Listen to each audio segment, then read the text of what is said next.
2 जून 1947 जब दिल्ली के एक कमरे में करीब दर्जन भर लोग मिलकर करोड़ों लोगों का भविष्य लिखने जा रहे थे। करीब 1.5 दशक से मुस्लिम लीग जिस पाकिस्तान की रट लगा रही थी, वो आज कागजों में उनके सामने सच होने जा रहा था। सिर्फ 2 हफ्तों में भारत के खंडित होने की योजना पर मोहर लग गई।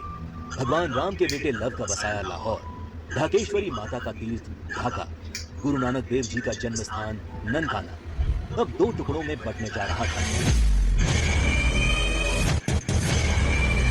और अगर कोई इस विभाजन की योजना से अनभिज्ञ था, तो वो थी भारत की मासूम और निर्दोष जनता, जिस पर यह विभाजन कहर बनकर टूटने वाला था।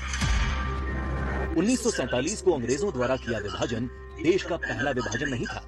अंग्रेज इससे पहले 1905 में भी बंगाल का विभाजन कर चुके थे, लेकिन उस विभाजन का पहले बंगाल में और फिर पूरे देश में इतना मुखर विरोध हुआ कि अंग्रेजों को 1911 में अपना फैसला वापस लेना पड़ा था। विभाजन का जो काम अंग्रेज 1905 में नहीं कर पाए, वो 1947 में करने में कैसे सफल हुए? तो जो बात 1905 के बंगाल को 1947 के भारत से अलग बनाती है, वो है कांग्रेस पार्टी, मुस्लिम लीग और भारतीय कम्युनिस्ट। 1905 में बंगाल विभाजन के विरोध के बीच 1906 में मुस्लिम लीग का जन्म संयुक्त बंगाल के ढाका में हुआ। बंग भंग आंदोलन के बाद जन्मी मुस्लिम लीग ने 1909 में पार्लियामेंटो सुधार के नाम पर पृथक निर्वाचन प्रणाली मांग से शुरू करके अगले 30 साल में अलग इस्लामिक राष्ट्र पाकिस्तान के नाम पर भारत को मजहब के नाम पर बांट कर रख दिया।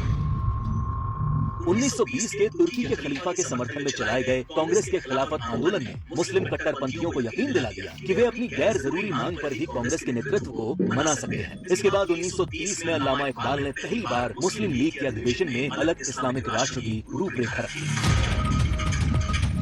इकबाल की कल्पना के इस अलग इस्लामिक देश के लिए पाकिस्तान नाम सबसे पहले चौधरी रहमत अली ने प्रयोग किया। जब 1933 के तीसरे गोलमेज सम्मेलन में चौधरी रहमत अली ने पाकिस्तान अभी नहीं तो कभी नहीं नाम के पर्चे बांटे और करीब 7 साल बाद 1940 में लाहौर अधिवेशन में मुस्लिम लीग ने पहली बार पाकिस्तान नाम के अलग इस्लामिक देश का प्रस्ताव पास किया और 1947 में 10 लाख लोगों की लाश पर चढ़कर एक अलग इस्लामिक देश बना लिया। और जिस भारत ने 1905 में बंगाल का विभाजन नहीं होने दिया, वो भारत 1947 में भारत विभाजन नहीं रोक पाया, क्योंकि कांग्रेस के जिन नेताओं पर लीग के सामने खड़े होने की जिम्मेदारी थी, उन्होंने अंत समय में बिना भारत के लोगों को विश्वास में लिए विभाजन का प्रस्ताव स्वीकार कर लिया। देश तोड़ने के इस खेल में एक हिस्सा भारत के कम्युनिस्टों ने भी निभाया, जब कम्युनिस्ट नेताओं ने भारत को 14 राष्ट्रों का समूह बताते हुए भारत विभाजन को मुस्लिम राष्ट्र के आत्मनिर्णय का अधिकार बता दिया। साल 1945 में अग्रणी कम्युनिस्ट सिद्धांतकार कॉमरेड जी अधिकारी ने मुस्लिम लीग की मांग को न्याय संगत बताते हुए एक थीसिस दी।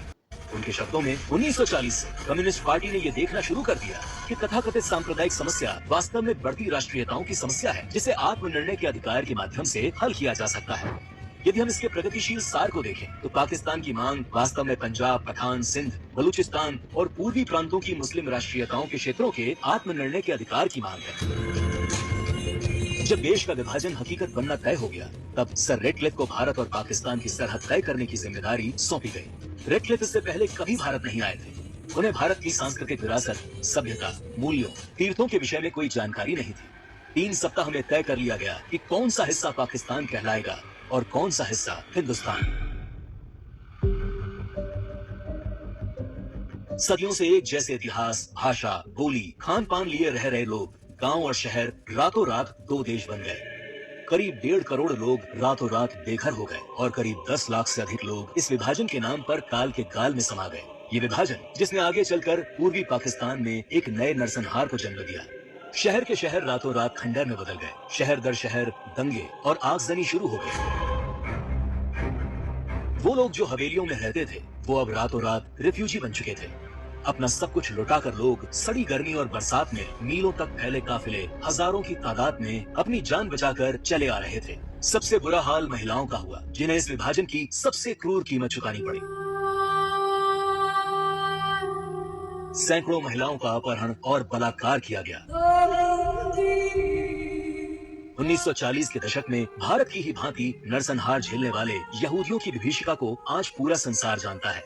27 जनवरी को आज पूरा विश्व होलोकास्ट दिवस के तौर पर मनाता है।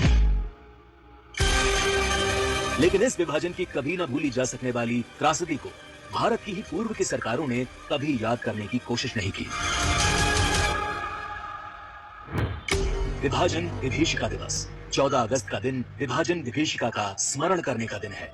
14 अगस्त का दिन अटल जी की इन पंक्तियों को दोहराने का दिन है। दिन दूर नहीं, खंडित भारत को पुनः अखंड बनाएंगे, गिलगित से गारो पर्वत तक आजादी पर्व मनाएंगे। उस स्वर्ण दिवस के लिए आज से कमर कसें, बलिदान करें। जो पाया उसमें खो न जाएं, जो खोया उसका ध्यान करें, जो खोया उसका ध्यान करें।